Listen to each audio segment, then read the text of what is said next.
Bismillahirrahmanirrahim. Innal hamdalillah nahmaduhu wa nasta'inuhu wa nastaghfiruh wa na'udzu billahi min syururi anfusina wa min sayyiati a'malina. Man yahdihillah fala mudhillalah wa man yudlil fala hadiyalah. Ashhadu an la ilaha illallah wahdahu la syarikalah wa ashhadu anna Muhammadan abduhu wa rasuluhu la nabiyya ba'dah. Qala rabbuna jalla wa ala fi kitabihil karim, ya ayyuhalladzina amanu taqullaha haqqa tuqatih wa la tamutunna illa wa antum muslimun. Fa inna asdaqal hadits kitabullah wa khairal huda huda nabiyyina Muhammadin sallallahu alaihi wasallam wa syarrul umur muhdatsatuha fa inna kulla muhdatsatin bid'ah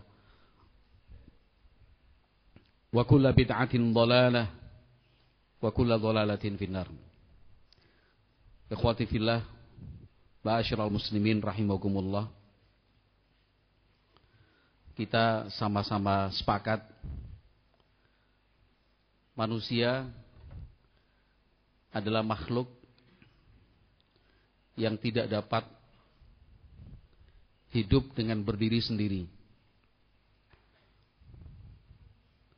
Satu sama lain saling membutuhkan,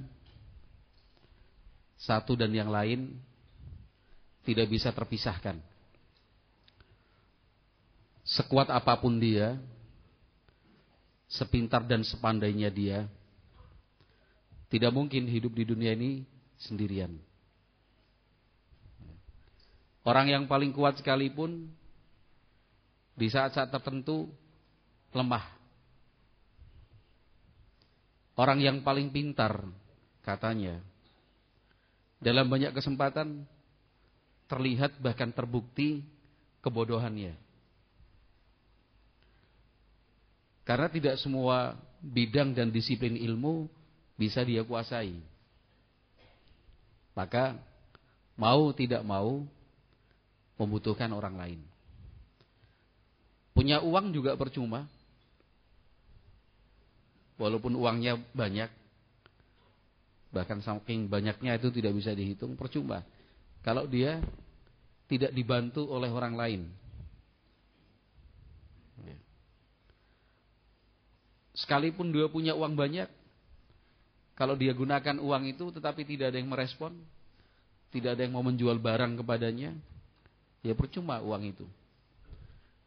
Itu ikhwati fillah rahimakumullah, gambaran yang sangat sederhana untuk menjelaskan seperti itulah sifat manusia yang sesungguhnya. Lemah. Apa bukti lemahnya manusia? Sekali lagi, tidak bisa dia berdiri sendiri. Maka dalam realita kehidupan yang itu juga didukung oleh ayat-ayat Al-Quran maupun hadis-hadis Nabi Muhammad SAW, setiap orang membutuhkan teman, mitra dan partner dalam hal apapun itu. Teman kerja, partnernya lah. Teman bermain, teman berbicara, teman beribadah, teman hidup. Itu realita kehidupan yang tidak bisa diingkari dan dihindarkan. Maka dari itu, di dalam agama kita diperintahkan untuk seselektif mungkin memilih teman. Teman apa ini? Semua bentuk pertemanan, tanpa terkecuali, harus selektif. Manusia itu mudah terbawa, gampang terpengaruh, cepat terseret arus. Itu manusia. Dia sadari maupun tidak. Dia merasakan secara langsung ataukah pada waktu yang belakangan. Yang ada di sekitarnya membentuk karakter dan wataknya. Lingkungan, orang-orang, bahkan cuaca dan alam. Itu juga mempengaruhi terbentuknya watak dan karakter seseorang. Nah di sini, ikhwati fillah rahimakumullah, dalam memilih tempat tinggal, lingkungan, komunitas, juga harus selektif. Selektif itu apa? Ketat. Ada filter dan penyaringnya. Betul-betul dipertimbangkan dari banyak aspek. Karena dampaknya, efeknya bisa jadi bukan sekarang, tetapi beberapa waktu yang akan datang. Bila sudah terbentuk sebagai watak dan karakter, maka untuk merubahnya perlu perjuangan tersendiri. Bukannya tidak mungkin, mungkin. Tetapi perlu perjuangan. Yang kita khawatirkan, watak dan karakter itu terbentuknya negatif dan buruk. Nah, untuk merubahnya menjadi baik dan positif, perlu perjuangan. Kalau misalkan yang terbentuk itu positif, baik, bagus, alhamdulillah itu yang kita inginkan. Nah, cerita tentang orang yang sudah membunuh 99 orang di zaman dahulu adalah dasar hukum dan dalil yang bisa kita pegang untuk menguatkan apa yang disampaikan di depan. Sudah 99 orang dia bunuh. Lantas muncul dari dirinya satu kesadaran, dan itu adalah hidayah dari Allah Azza wa Jalla. Sadar untuk sebisa mungkin memperbaiki diri. Karena akal sehat dan fitrah manusia tidak setuju dengan aksi membunuh yang dia lakukan itu. Maka dia berusaha mencari jalan untuk memperbaiki diri itu bagaimana.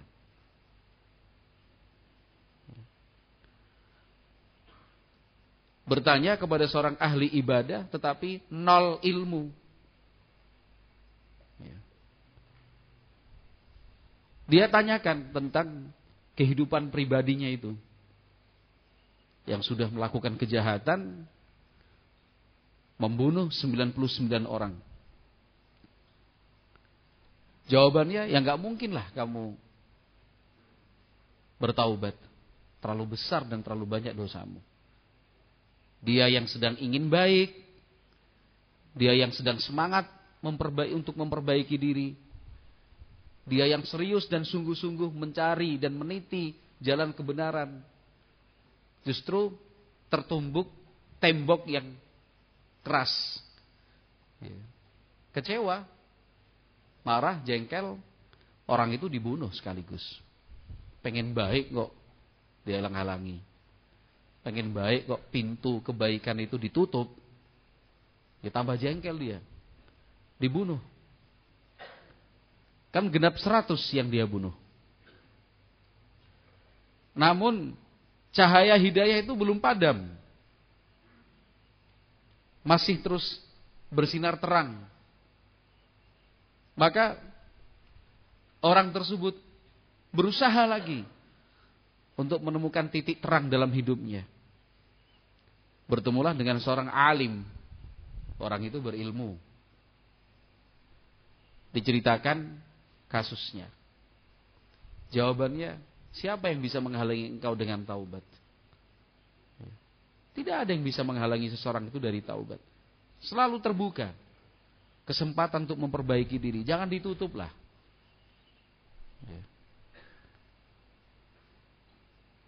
Jangan sampai kita menjustis, sudah mencap seseorang kalau sudah jelek ya jelek.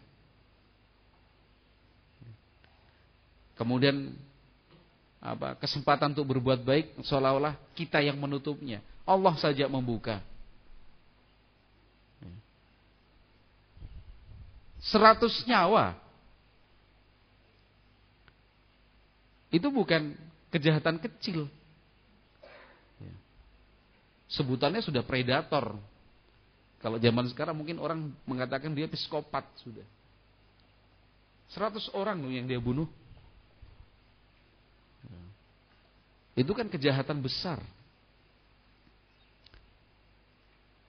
Bertemunya dengan ahli ilmu, orang yang berilmu, diarahkan. Nah, apa pesan penting dari si alim itu? Tinggalkan desamu. Tinggalkan desamu. Kenapa? Karena di desa orang itu isinya adalah orang-orang jahat.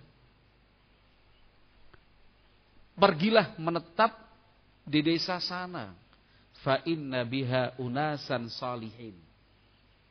Nah, ini kata kuncinya itu. Fa inna biha unasan salihin. Di desa itu penduduknya orang-orang baik. Penduduknya orang-orang salih. Ya.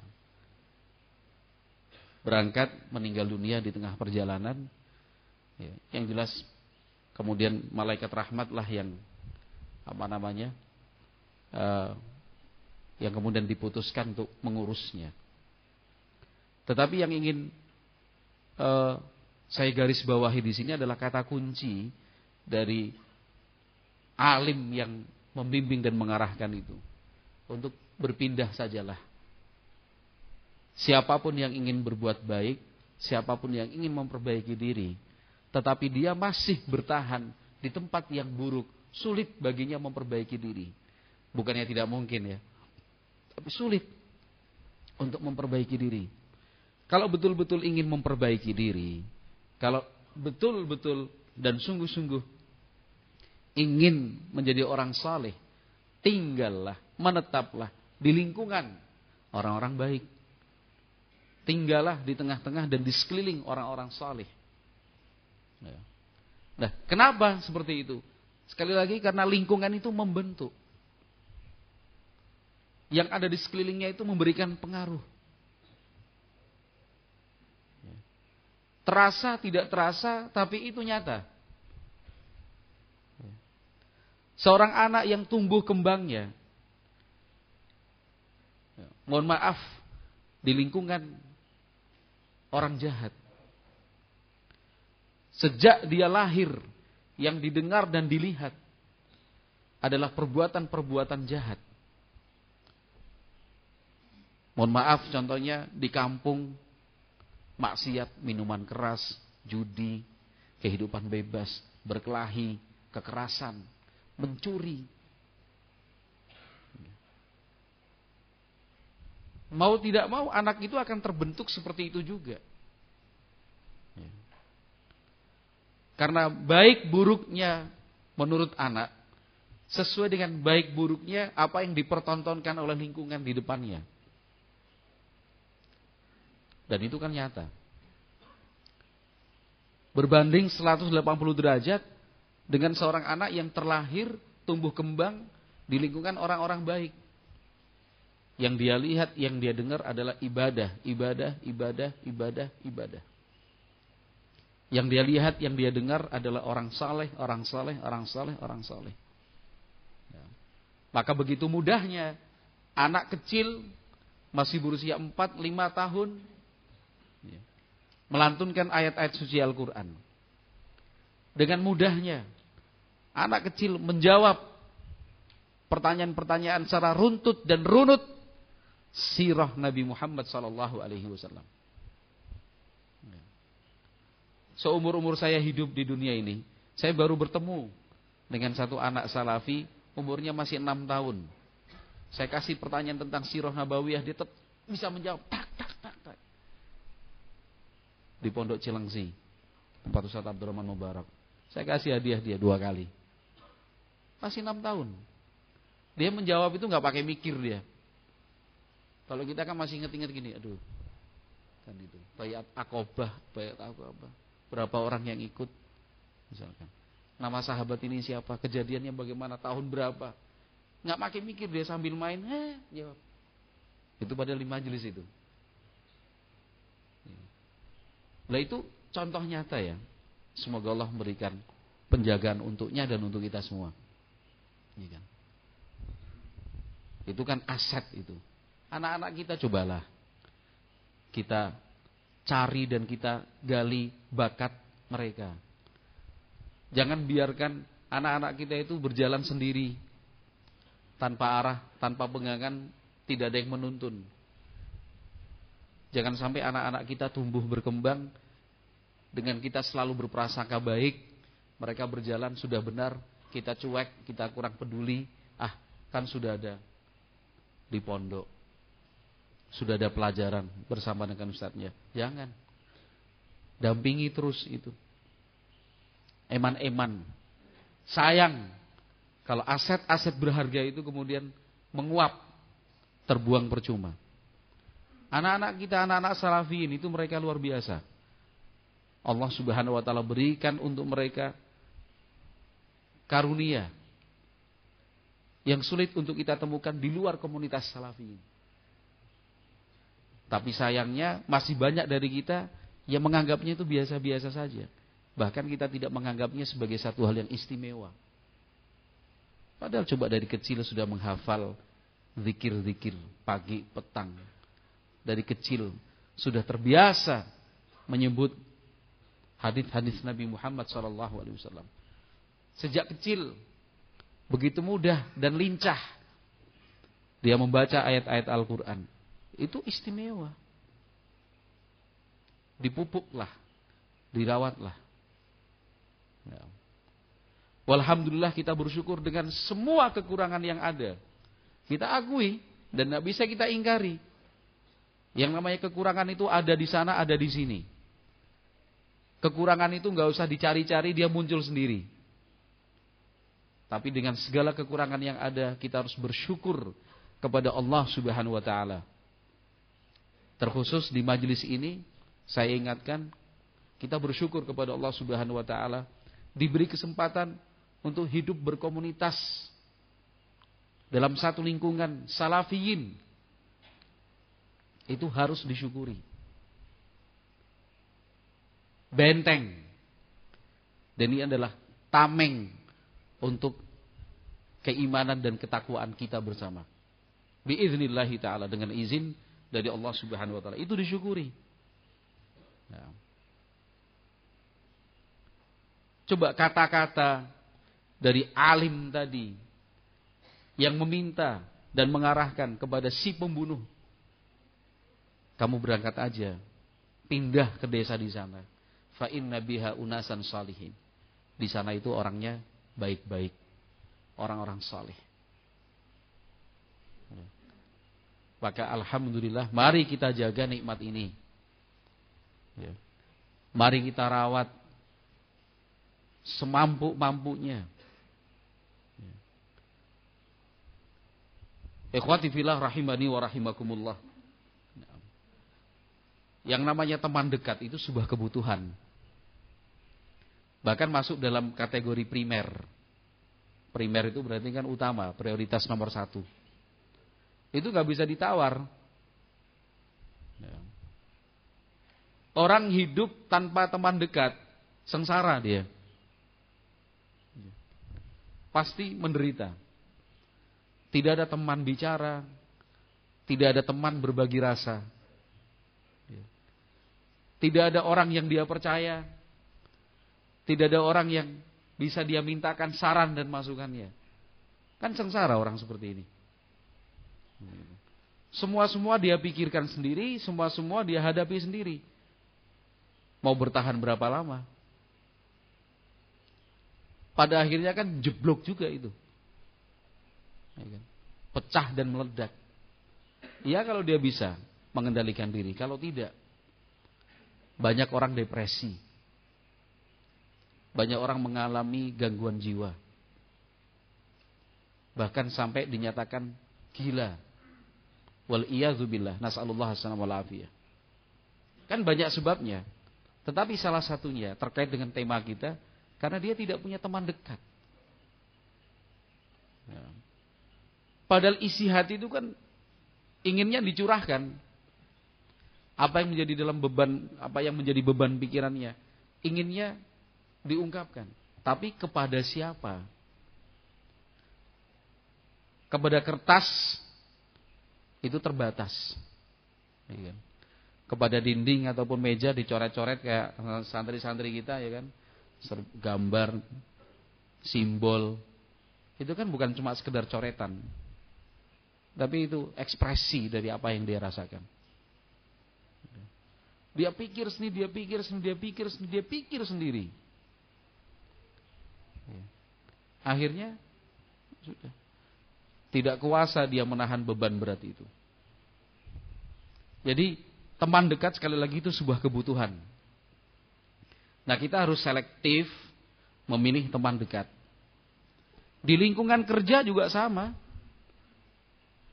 Kita dalam menjalankan usaha, coba. Hal yang paling sulit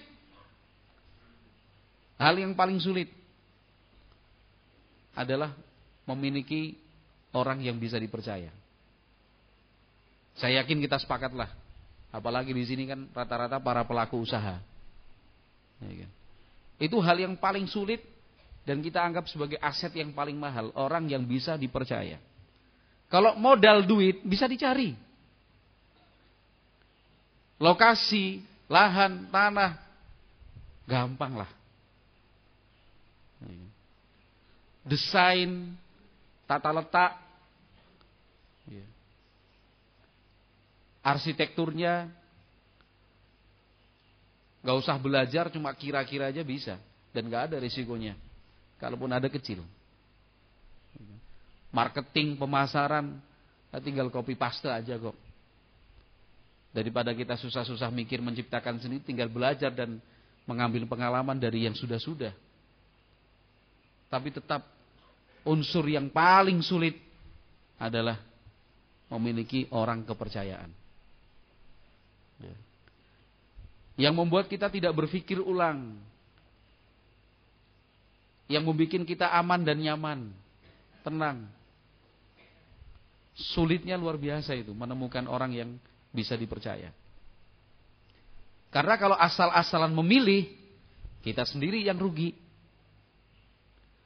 Kalau kita sembarangan menunjuk, usaha yang sudah dibangun baik-baik akhirnya runtuh. Hanya karena salah menunjuk orang. Orang yang tidak bisa dipercaya. Nah, itu urusan dunia. Masalah bisnis dan usaha. Apalagi kalau kaitannya dengan agama. Nabi Muhammad SAW menjelaskan mathalul jalisi salih wa jalisi su' kahamilil miski wa nafikhil kir. Hadits Abi Musa al-Asy'ari muttafaqun alaih. Nabi Muhammad SAW sudah sejak dahulu kala, sejak jauh-jauh hari, mengingatkan kita tentang posisi teman dekat. Jangan sampai salah pilih maksudnya. Bukannya kita jual mahal, bukannya kita sombong, bukan. Tapi yang menjadi pertimbangan kita adalah kalau salah pilih, keliru menunjuk, ruginya akan berkepanjangan. Nabi Muhammad SAW menyatakan mathalul jalisi salih wa jalisi su' kahamilil miski wa nafikhil kir. Perumpamaan yang luar biasa dari Nabi Muhammad SAW, karena beliau sering memberikan perumpamaan-perumpamaan dengan sesuatu yang nyata di hadapan kita rasakan bersama. Permisalan teman dekat yang baik dan teman dekat yang buruk itu seperti penjual minyak wangi dan pandai besi. Teman yang baik itu persis dengan penjual minyak wangi. Teman yang buruk persis dengan pandai besi.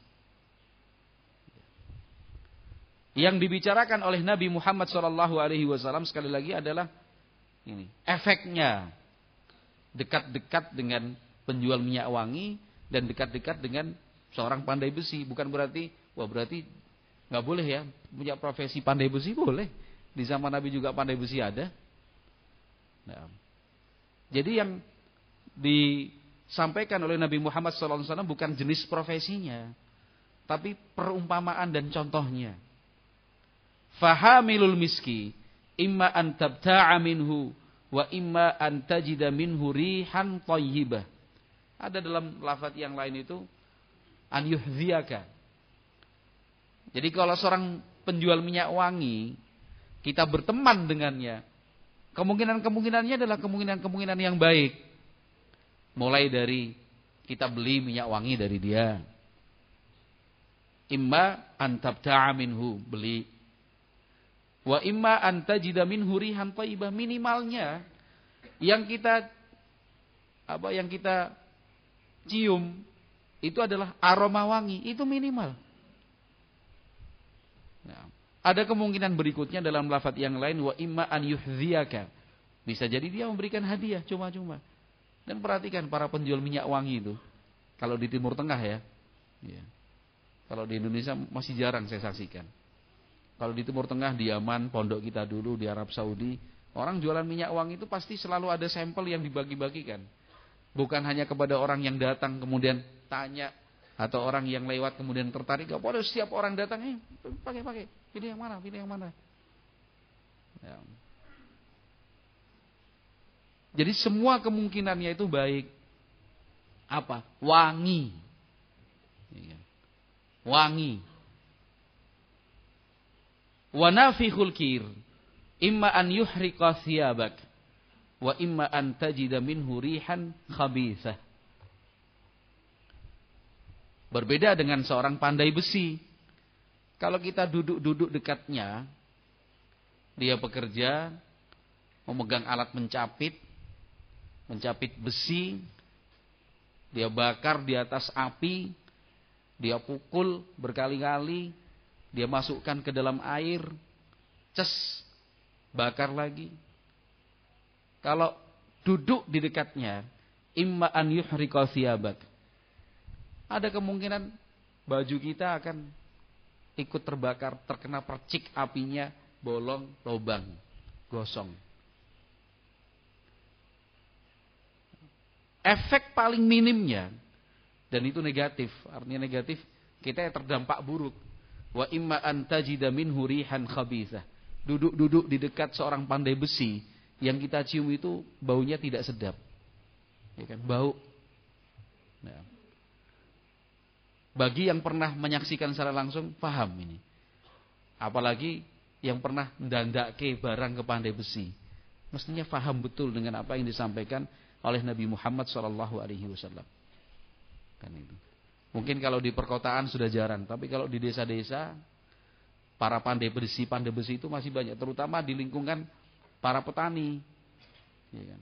Yang memperbaiki pacul, arit, ya kan? Kemudian linggis. Itu di pinggir-pinggir jalan, kalau di kampung-kampung itu masih banyak seperti itu. Kita bisa menyaksikan kalau lewat, atau sempat kita ada satu keperluan terus kita perhatikan dari jauh begini. Mungkin kita berusaha untuk mendekat.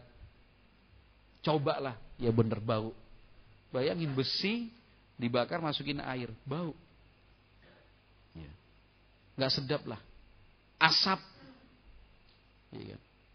Asap itu tertangkap oleh baju dan pakaian kita. Pulang kita ke rumah masih ada itu baunya. Lah berteman dekat itu juga demikian. Jika teman dekat yang kita pilih orang baik, kemungkinannya adalah baik.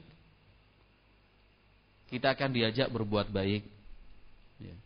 Kita akan mendapatkan kata-kata yang baik. Kita akan disikapi dengan sikap yang baik. Orang memandang kita segolongan dengan yang baik. Tapi sebaliknya, wal'iyadzubillah, kalau salah memilih teman buruk yang diambil Yang diajak yang buruk-buruk. Kata-katanya ya buruk, wong dia orang buruk. Sikapnya ke kita juga sikap yang tidak baik, sikap yang jelek, wong dia orang jelek. Kalau dia berbuat kejahatan, berbuat keburukan, nama kita pun akan diseret-seret, dicokot. Ikut dibawa-bawa. Walaupun kita tidak ikut melakukan, tapi akhirnya terbawa nama kita. Nah, hadis Nabi SAW ini, hadis Abi Musa al-Asy'ari, muttafaqun alaih, riwayat Bukhari Muslim. Sekali lagi, tidak hanya kita aplikasikan dalam berteman, bersahabat, tapi dalam semua aspek kehidupan kita, termasuk dunia usaha. Punya seorang karyawan tidak baik. Yang kena bukan cuma dia kalau melakukan kejahatan. Nama perusahaan juga kena. Pimpinan perusahaan dibawa-bawa. Kalau dia curang misalkan, ketahuan, tertangkap. Padahal baju yang dia pakai menunjukkan perusahaan tempat dia bekerja. Sudah, nama baik perusahaannya jatuh. Satu oknum, yang lainnya kena. Maka para pemilik usaha harus selektif dalam memilih karyawan. Nah, kalau memang tidak sesuai kriteria, tidak usah sungkan-sungkan. Putuskan kontrak kerja. Boleh jadi diingatkan terlebih dahulu. Silahkan kalau misalkan diberi kesempatan. Kalau masih mau bekerja di sini syaratnya ini. Kamu sholat, kamu jangan ngerokok, kamu ini. Silahkan. Itu hak pemilik usaha. Wong usaha itu punya dia. Demikian juga kalau punya karyawan yang baik, ya dirawatlah. Gajinya jangan dipepet-pepet. Wong kita kaya, kita punya banyak harta karena sebab mereka juga. Kesejahteraannya diperhatikan. Ingat, susah loh cari orang yang bisa dipercaya itu. Bayangin kalau orang-orang baik ini sebagai karyawan dan pegawai kita, kemudian mereka satu persatu mengundurkan diri, betapa susahnya kita mencari penggantinya. Maka dirawat. Kesejahteraannya diperhatikan. Diberi banyak kemudahan-kemudahan. Karena sekali lagi mencari karyawan yang baik itu susah. Begitu rumit di zaman ini. Hidup bertetangga sama juga. Cari tanah, cari rumah, itu bukan sekadar harganya cocok. Murah ini. Belum cukup. Lihat tetangga kanan, tetangga kiri. Lihat tetangga depan dan tetangga belakang. Alhamdulillah kalau kita salafiin jelas di komunitas Haju Sunnah di Batian jelas itu. Tapi yang saya maksud ini kalau kita ada di luar sana, di luar komunitas salafiin, bukan semata-mata wah kontraannya murah ini, paling murah sak kecamatan misalkan. Oh belum cukup. Paling murah, tapi di depan rumah sering dipakai main judi.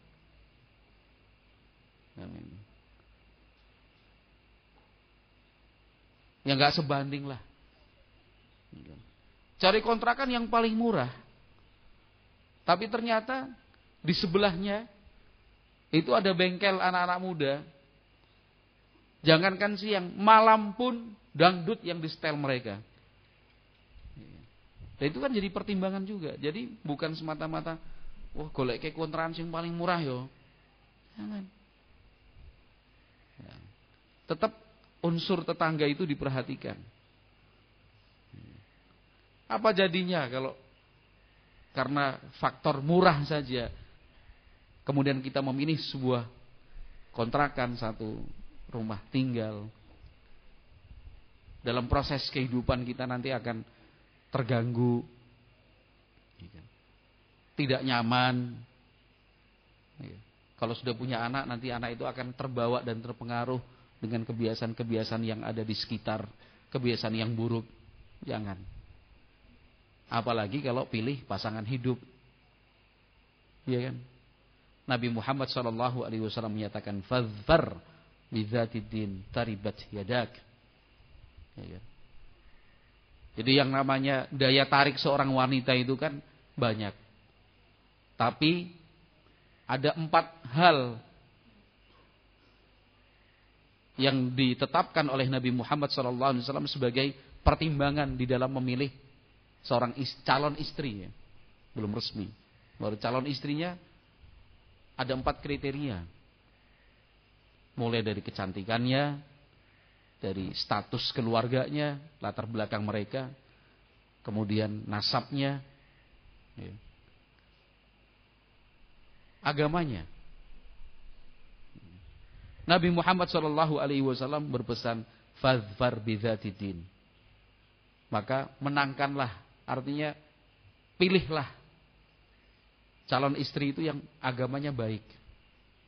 Taribat yadak. Kalau tidak, kamu akan rugi. Kamu akan rugi. Nah, karena pada praktek berumah tangga, seorang suami akhirnya akan mengabaikan faktor fisik. Pasti akan mengabaikan faktor rupa, cantiknya dan semisalnya. Pasti akan mengabaikan faktor nasab dan keluarga, nasab dan hasabnya. Karena secara realita itu ternyata nggak diperlukan. Yang paling berpengaruh adalah agamanya. Artinya tidak diperlukan itu apa? Sudah terhapus itu semua. Tidak berarti apa-apa kalau ternyata agamanya buruk, akhlaknya jelek.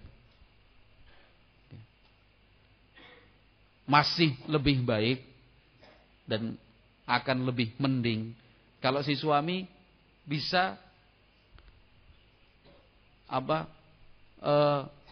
mengendalikan diri, tidak kemudian terbawa, tidak lantas terpengaruh. Yang ditakutkan suami yang awalnya baik terbawa sama istrinya yang buruk. Sejarah kan sudah mencatat itu. Bagaimana seorang ahli hadis terbawa oleh istrinya yang berpemikiran khawarij. Karena yang dijadikan faktor pilihan adalah kecantikan. Bahkan dia dengan ujub menyatakan saya akan merubahnya. Tapi pada kenyataannya dia yang terbawa. Padahal ahli hadis. Jadi tidak boleh coba-coba, jangan asal-asalan memilih teman dekat. Ikhwati fillah rahimani wa rahimakumullah. Apalagi dalam pertemanan. Secara khusus lagi pertemanan untuk anak-anak kita. Di zaman sekarang yang namanya pertemanan itu sudah lintas batas, lintas waktu. Karena bukan hanya secara langsung bertemu dalam dunia nyata, tapi pertemanan itu sudah saya bilang lintas waktu, lintas batas itu karena ada jejaring media sosial. Dia bisa berkomunikasi dengan orang yang jaraknya ribuan kilometer dari dia, yang sudah berbeda jam. Bisa dia berkomunikasi. Sebagian orang tua itu merasa terheran-heran. Sebagian orang tua itu merasa terheran-heran. Kok bisa anaknya itu punya teman orang Amerika misalkan. Ini kisah nyata ini. Kok iso kamu bisa bahasa Inggris? Gampang, Google Translate aja bisa kok. Dia berteman dengan orang Eropa, dia berteman dengan orang Amerika. Terheran-heran kenapa? Dia sebagai orang tua aja bahasa Inggris gak bisa. Kok iso-isone loh anaknya punya teman. Aku punya teman di Amerika, Bi. Loh, bisa. Nah, berarti kan sudah lepas dari pengawasan kita itu. Berteman dengan yang lebih tua. Yang kita takutkan pertemanan mereka itu tidak terkontrol. Karena mereka tidak bisa memilih, akhirnya salah pilih. Ya. Banyak yang jadi korban penipuan. Ya kan? Dengan kata-kata yang penuh rayuan, kata-kata yang sifatnya promotif, artinya promosi. Anak kita terbawa, waliyadzubillah. Kan itu. Akhirnya ketipu. Orang tuanya yang nanggung. Disedot uangnya, suruh transfer ini, suruh kirim ini, nggak sadar dia, tertipu. Ya.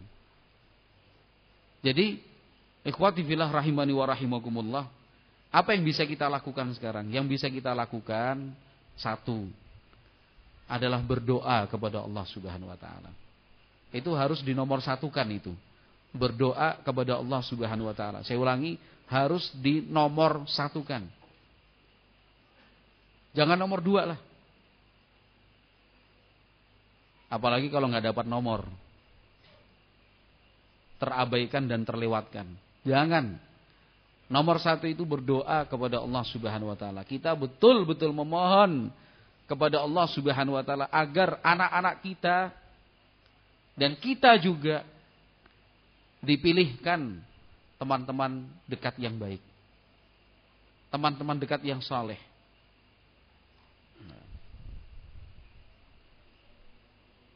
Saya berani mengatakan, jarang orang tua berdoa secara khusus untuk hal ini. Meminta kepada Allah Subhanahu wa taala, ya Allah, pilihkanlah teman-teman yang baik untuk anakku.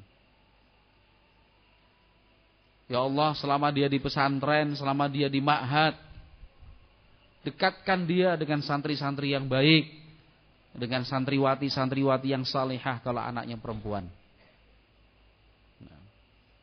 Ya Allah, lindungi anakku dari teman-teman yang buruk. Jauhkan anakku dari pengaruh teman-teman yang buruk. Ya, karena pada kenyataannya sifat anak-anak yang belajar di pesantren beda-beda. Ada yang baik, ada yang buruk. Di pesantren lah mereka belajar untuk sama-sama menjadi baik. Tapi ada sifat buruk bawaan. Lah kita sebagai orang tua berdoa. Tadi saya bilang jarang orang tua berdoa secara spesifik seperti ini. Jangankan secara spesifik, secara umum dan global aja dalam sepekan belum tentu sekali 2 kali.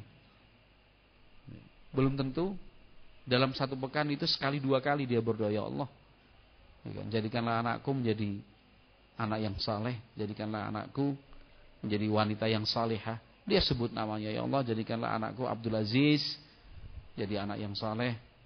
Ya Allah, jadikanlah anakku, putriku Rumaisa menjadi wanita yang salihah. Jarang. Apalagi yang spesifik. Spesifik itu ya secara detail.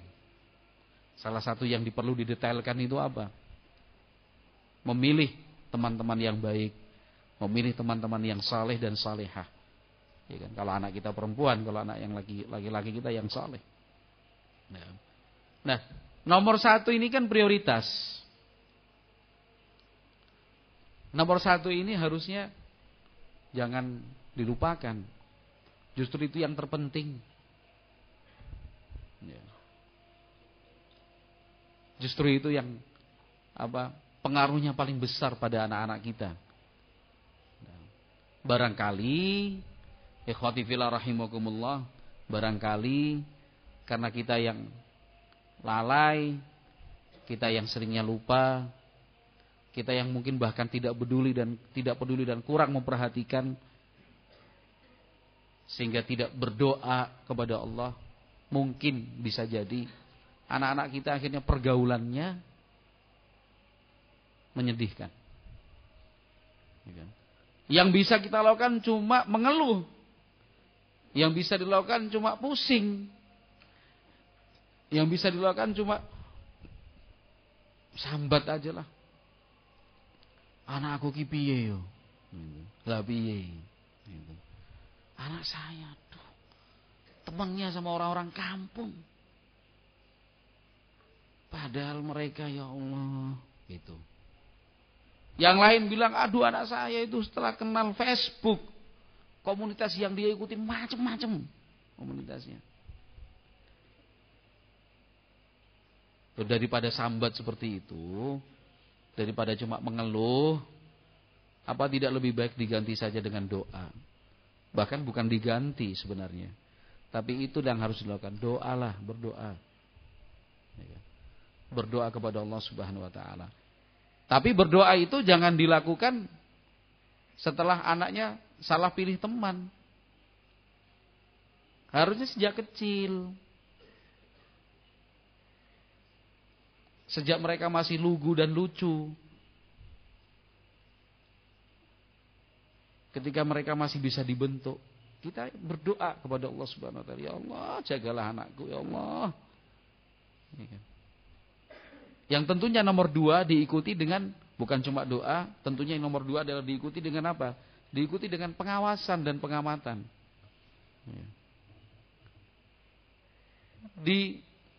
Diikuti itu perkembangannya.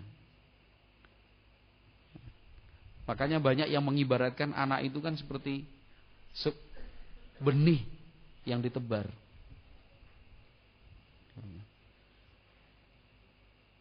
Jangan salah pilih lahan. Setelah ditebar benih itu jangan dibiarkan. Ditunggu perkembangannya seperti apa. Dipupuk. Jangan sampai kekurangan air. Kalau ada hama, virus, segera dikasih obat untuk mematikan virus atau bakteri itu. Bila perlu ditutup. Ya. Bila perlu dikasih mulsa, kasih mulsa. Bila perlu dikasih atap, dikasih atap. Ya kan? Kalau sudah mulai berbuah, siap panen, ditungguin 24 jam, jangan sampai dicuri orang. Nah itu anak-anak kita seperti itu. Orang tua mestinya itu bisa merasakan perubahan-perubahan yang terjadi pada diri anaknya. Itu kalau dia perhatian. Kalau nggak perhatian ya podo wae. Anaknya sedang sedih, anaknya sedang gembira, anaknya sedang ingin diperhatikan, anaknya sedang punya masalah, orang tuanya nggak tahu. Kan itu. Ujuk-ujuk nanti usia remaja 16-17 tahun, anakku gini tuh jebule. Nah, iya, jenengan kalau memperhatikan dari kecil sih.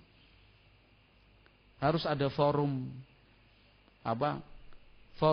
khusus antara bapak dan ibu dari si anak itu. Jangan sepekan sekali forumnya. Kalau bisa tiap hari sesering mungkin. Pilih waktu yang tepat, diskusilah antara bapak dan ibu. Anaknya piye gitu. Sebelum tidur, di malam hari, di akhir malam, sebelum subuh, ada obrolan meskipun ringan, tapi itu sebagai ikhtiar kalau kita memang mengikuti perkembangan anak. Ya. Anakmu wedok piye ya? Gitu. Ada masalah enggak? Iya, kemarin kok dia sempat ngomong seperti ini ya. Kan itu. Lu kapan ngomongnya? Dibahas. Nah sing anak lanang? Wah, anak lanang sudah 1 minggu ini kayak ceria terus saja dia. Lah, kenapa dia ceria? Kan itu. Mungkin ada permainan baru dia dapatkan, mungkin dia punya teman, mungkin dia. Nah, itu kan didiskusikan, dibahas, diikuti perkembangannya. Ya. Bukan cuma ngitung barang dagangan entek piro, Mas. Barang dagangannya kurang siji. Wah, itu kurang siji ning ndi? Lah anake lho. Lebih mahal dari barang dagangan itu. Ya kan? Ki notane ilang siji. Gitu. Kalau barang hilang, ya kan, kehilangan. Punya ayam, punya kambing, ini mohon maaf loh, rodok kasar sidik, rapopo ini. Ya kan. Punya ayam, punya kambing, sampai malam nggak pulang dicari-cari. Ya kan. Anaknya sampai tengah malam nggak pulang, alah paling muni koncone. Ampun nek duwe wedhus ya ngono kan. Wedhus ora bali-bali, halah paling nggone tanggane gitu aja. Itu kan sebenarnya perumpamaan yang sangat sangat simpel kan. Artinya itulah kita, ya kan? Itulah kita yang perlu memang harus dikoreksi. Jangan sampai nanti telat kemudian baru mengeluh, waduh anak saya salah pergaulan Ustaz. Waduh bingung, tak nasihati juga susah. Lah ya wis, sudah terbentuk seperti itu, pengennya sekali dikasih nasihat jadi yo gak mungkin lah. Itu sebuah karomah itu kalau sekali ngasih tahu kemudian langsung terima itu. Ucapannya mandi tenan kalau kayak gitu. Lah udah terbentuk. Harusnya kan kita yang bentuk. Nah itu pengamatan, diamatilah anak-anak kita itu perkembangannya, perkembangan fisiknya, perkembangan mentalnya, perkembangan cara berpikirnya. Didiskusikan di tingkat orang tua, ya kalau di lembaga pendidikan ya didiskusikan di pengampu-pengampu pendidikan itu. Ini si fulan begini, si fulan begini. Jadi rapot itu bukan cuma yang tertulis di atas kertas 8, 7, 6, 9, 10 mumtaz, jayyid, jayyidan. Ya kan? Itu masih belum cukup. Tapi diskusikanlah. Ya kan? Perkembangannya si fulan tuh bagaimana sekarang? Oh iya dia begini-begini. Oh iya saya pernah dengar kayak gini. Yang ustadz yang satu bilang, oh iya saya pernah panggil dia. Yang satunya bilang, oh saya pernah bicara sama dia. Gini, oh iya sudah bagus. Itu ada diskusi-diskusi seperti itu. Baik. Kemudian yang terakhir, terkait dengan pertemanan ini, kita tadi sudah sampaikan berkali-kali bahwa teman dekat itu sebagai sebuah kebutuhan pokok. Yang namanya teman dekat itu sebuah kebutuhan pokok. Artinya mau tidak mau orang itu ingin berteman. Dan mau tidak mau dia ingin punya teman dekat. Maka sebagai orang tua, jadilah teman dekat untuk anaknya. Saya ulangi kembali. Sebagai orang tua, jadilah teman dekat untuk anaknya. Yang namanya orang tua itu kan, dia mau tidak mau memposisikan dirinya multi peran. Multi peran itu artinya bisa berperan sebagai apapun yang dibutuhkan oleh anaknya. Di saat pandemi, belajarnya daring dan online, ya orang tua punya peran sebagai ustadz. Ibunya sebagai ustazah, bapaknya sebagai ustadz. Bukan sebagai orang tua loh ya. Betul-betul sebagai ustadz. Beda kan cara berbicara orang tua dengan ustadz. Tapi ada saat-saat di mana anak kita itu perlu teman bicara. Ada saat-saatnya seperti itu. Nah, kita sebagai bapak, sebagai ibu, harus siap menjadi teman dekat untuk anak. Biarkan dia cerita, brol semuanya. Biarkan dia cerita. Di situ kita memposisikan diri sebagai teman. Yuk piye mas? Terus piye nduk? Terus bagaimana mbak? Jadi aku tuh gini. Biar dia cerita. Ada saatnya kita sebagai orang tua berwibawa di depan mereka, terhormat di hadapan mereka. Mereka berbicara sebagai anak kepada orang tua.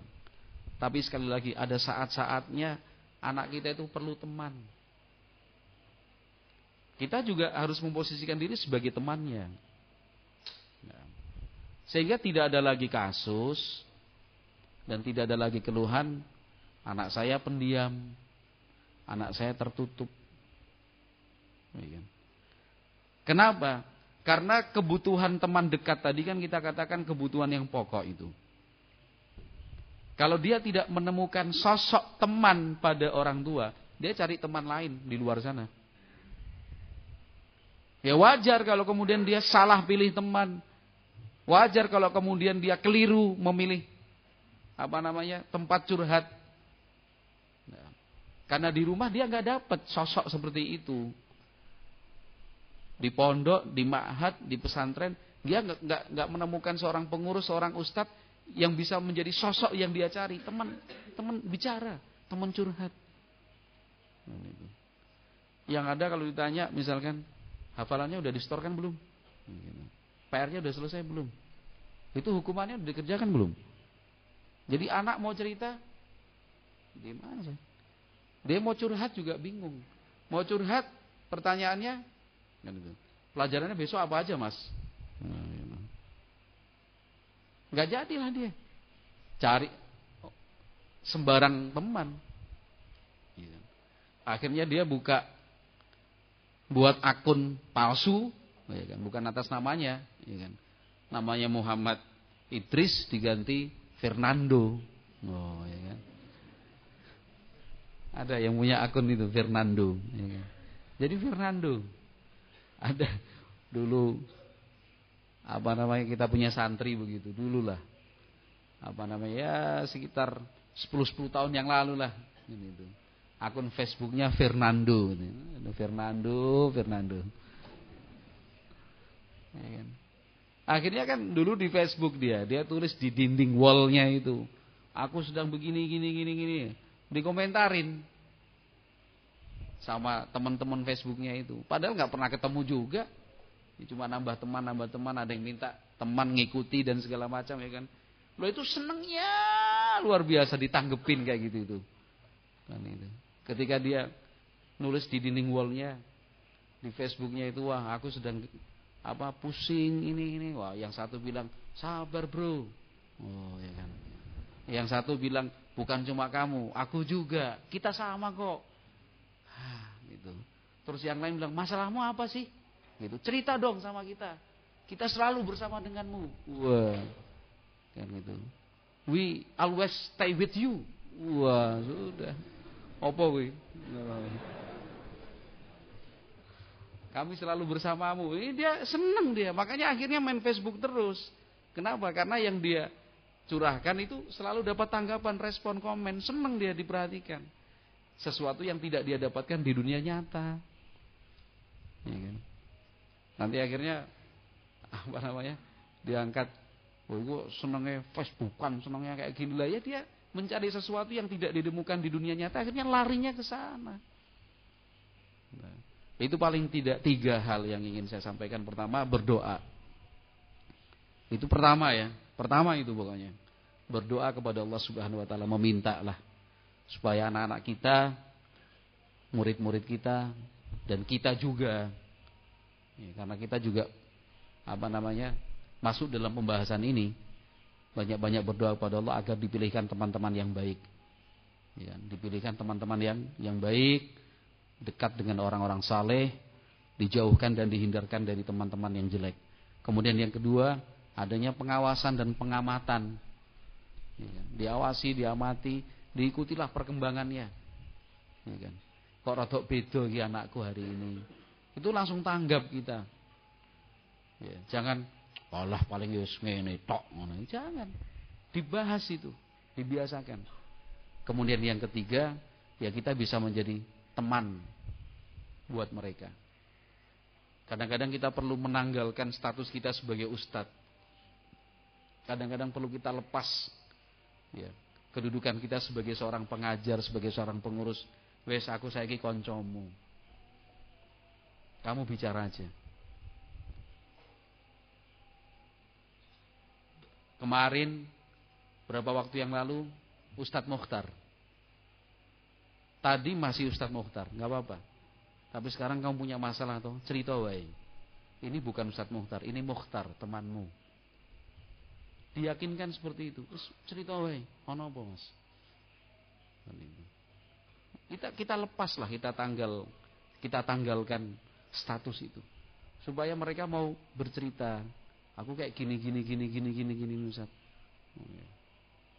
Ya kita nanggapinya jangan sampai menanggalkan Ustaz tapi ngomongnya masih seperti Ustaz, ya kan? Sama padha wae, ya kan? Ya, wah, antum itu ya enggak seperti itu. Ya Mas, jadi ya bicaranya seperti seorang teman. Seorang bapak juga seperti itu. Sekali-kali dalam satu waktu tertentu dia pensiun dini dari bapak gitu. Apa bahasanya kira-kira yang cocok? Intinya dia bicara sama anaknya, jangan sampai anaknya masih menganggap dia saat itu sebagai seorang ayah yang bicaranya harus diatur. Iya bi, bi. Ya. Mungkin dia tidak leluasa berbicara. Ada hal-hal yang kemudian tertahan, tidak tersampaikan. Atau ada hal-hal yang kemudian dia malu untuk mengungkapkan. Masa aku cerita sama Abi? Enggak. Saiki aku koncomu le, kan itu. Saya temanmu, saya sahabatmu. Kamu mau cerita-cerita aja. Gitu. Ya betul-betul lah memposisikan diri sebagai teman, ya kan. Aku karo ibumu ngono, jangan. Itu udah memposisikan diri sebagai seorang bapak lagi, sebagai seorang teman. Insyaallah biiznillah itu ikhtiar lah.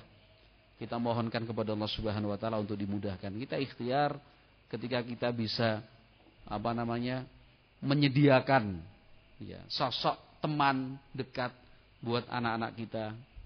Insyaallah mereka tidak akan mencari teman dekat di luar sana. Baik. Wallahu a'lam bishawab. Mungkin itu yang bisa sampaikan. Mudah-mudahan bermanfaat dan semoga Allah Subhanahu wa taala memperbaiki kita dan anak-anak kita, keluarga kita semua dan umat Islam. Subhanakallahumma wa bihamdika asyhadu an la ilaha illa anta astaghfiruka wa atubu ilaik. Assalamualaikum warahmatullahi wabarakatuh.